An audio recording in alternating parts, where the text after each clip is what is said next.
a well-known program that these guys have seen have a lot of success recently. I mean, what kind of opportunity is this for this group to kind of come together here early?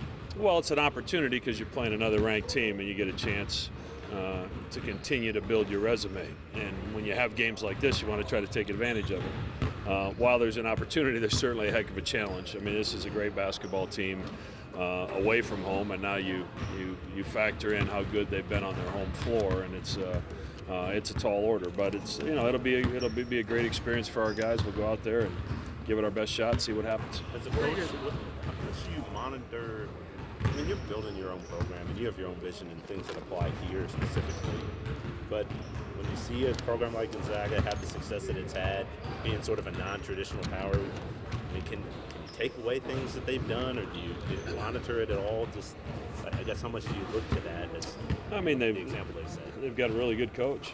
He's stayed there a long time, and they've done a great job. They really added more international flavor to their team over the last 5 or 6 years, and I think that's really enhanced their roster, especially on the front line. And this is it's a well-oiled machine. They do what they do, and they've got a good mix of 4-year players and transfers, and then kids from overseas, and they've been able to have a culture where they still play together and still play for each other. So that makes for a difficult team to play against.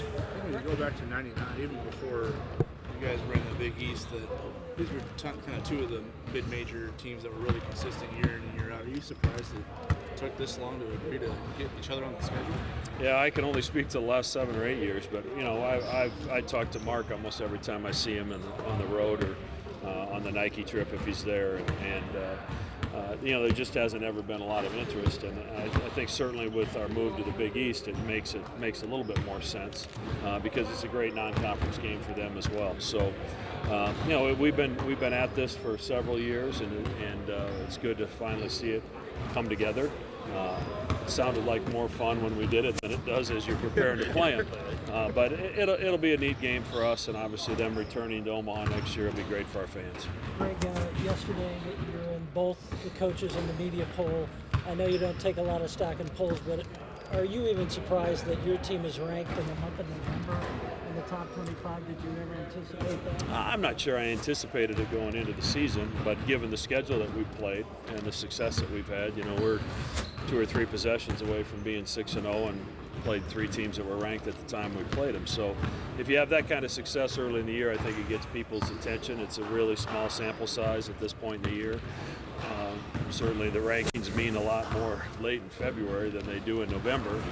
I hope we're ranked in the top 25 in February. Then that speaks to that you've had a really good season, and hopefully good things are on ahead in the NCAA tournament. What do you evaluate? Mitch, you got freshman of the week yesterday. Just describe him. What makes him so good, and how happy are you to have him? He's just mature beyond his years, but he's always been. Even when he was playing as a freshman in high school, he didn't play like a freshman in high school then, and he certainly doesn't play like a freshman in college now. And I think he's fearless. I think he has a great understanding of the game, and he's come to us with a guy, even given the success that he's had at the high school level and the AAU level, he's come to us with a lot of questions, not a bunch of answers.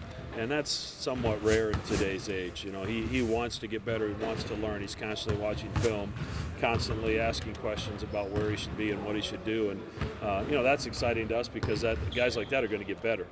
And but we're thrilled to have him, and obviously I think now everybody's got to see why we were so thrilled when he decided to come here. We thought we really had a special player in our hands, and he's proven that to be the case. And he's maintained that too, right? Like that sort of same mindset, even though he's had success here now too, but it still, he seems to at least.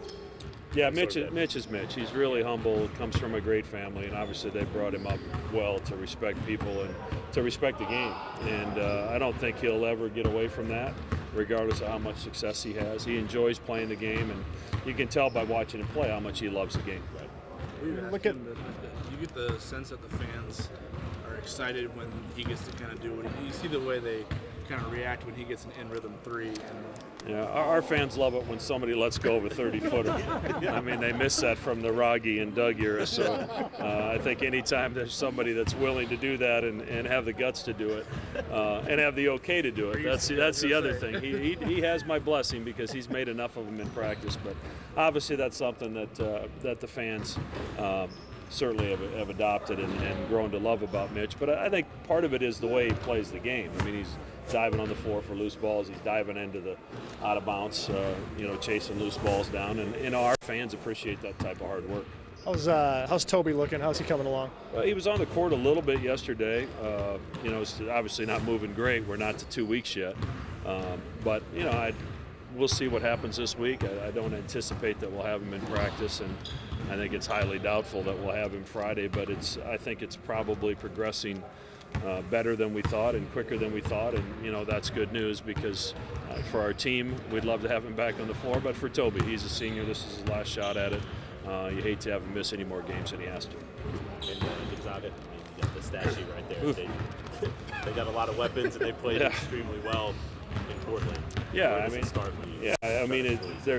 the problem is it doesn't necessarily just start with one guy. Williams is incredibly efficient in the paint and off the dribble and on the block, and Perkins is playing at a really high level shooting the basketball. Tilly's a really tough matchup at 6'10" that can stretch the floor and shoot the ball. And they just got a lot of other pieces around them, and they run a great system, a great style of play. So you can't really try to stop one or two things and think that's really going to upset what they're trying to do and throw them out of rhythm. So we're going to have to be, our attention to detail is really going to need to be on point. And in people I've talked to, it sounds like it's one of the hardest places to play on the West Coast, one of the best home court advantages. And obviously we've visited some places in the past that are hard to play, and so we'll learn a lot about ourselves this weekend. Thanks, Matt. Thanks, Matt.